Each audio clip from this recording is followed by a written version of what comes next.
যেতিয়া তেওঁ গম পালে যে তেওঁৰে দলৰ ভিতৰৰ মানুহে কামটো কৰিছে,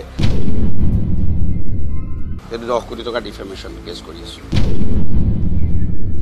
এইবিলাক বস্তুত মই বিশ্বাস নকৰোঁ। কি ভিডিঅ' চিডিঅ'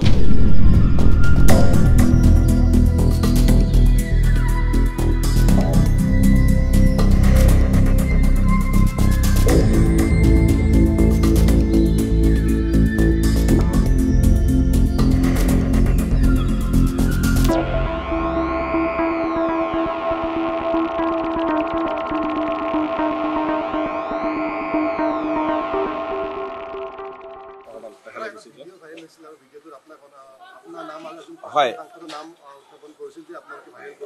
চাওক, এইটো এটা দুষ্কাৰ্য কৰিছিলে লখিমপুৰৰ যিজন কংগ্ৰেছ দলৰ প্ৰাৰ্থী।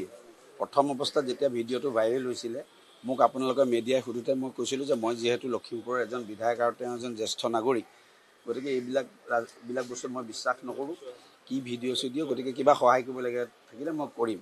কিন্তু যেতিয়া তেওঁ গম পালে যে তেওঁৰেই দলৰ ভিতৰৰ মানুহে কামটো কৰিছে, আৰু যিহেতু সেই সময়ৰ প্ৰেক্ষাপটত তেওঁ মিডিয়াক সেইটো ক'ব নোৱাৰে নিজৰ দলৰ কথা, গতিকে পলিটিকেল মাইলেজ ল'ম বুলি এডিটেড ভিডিঅ' বুলি কৈ মোৰ নামটো তেওঁ সাঙুৰি আনিলে।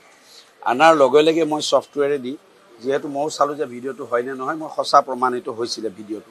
লগে লগে তেখেতক মই এখন লিগেল ন'টিচ পঠিয়াইছিলোঁ যে আপুনি 48 ঘণ্টাৰ ভিতৰত মোৰ যদি নামটো উঠাই নলয় বা ক্ষমা নোখোজে বা প্ৰমাণ নিদিয়ে মই ইনভল্ভ থকা, তেতিয়া মই আপোনাৰ এগেইনষ্টত ক্ৰিমিনেল কেছ আৰু চিভিল 10 কোটি টকাৰ ডিফেমেশ্যন লগাম বুলি। যোৱাকালি তেওঁৰ উকিলৰ পৰা মই এখন ৰিপ্লাই পাইছোঁ, যিহেতু মানুহজন অতি মিছলীয়া মানুহ। প্ৰথমতে তেওঁ ভিডিঅ'টো ডিনাই কৰিছিলে, ভিডিঅ'টো সঁচা বুলি ছফ্টৱেৰ প্ৰমাণ আছে, বাকী ছাবজেক্ট টু ইনভেষ্টিগেশ্যন, পুলিচে ইনভেষ্টিগেশ্যন কৰিব। তেওঁ যিখন ৰিপ্লাই দিলে, সেই ৰিপ্লাইখনত তেখেতে লিখিলে যে তেখেতে মোৰ নাম কোৱা নাই বুলি ৰিপ্লাই দিলে, যিখন মই আপোনালোকক শ্বেয়াৰ কৰি দিম। যিহেতু তেওঁ আকৌ এটা মিছা কথা মাতিলে, সেইকাৰণে মই আজি দিছপুৰ থানাত তেওঁৰ এগেইনষ্টত এটা ক্ৰিমিনেল কেছ, গোটেইখিনি এভিডেঞ্চসহ পুলিচক দিছোঁ পেন ড্ৰাইভত। তেওঁ মোৰ বিষয়ে প্ৰেছ মিটত কি কৰিছিলে, তেওঁৰ সেই ভাইৰেল হোৱা ভিডিঅ', তেওঁৰ চেটিঙৰ ডিটেইলছখিনি দিছোঁ।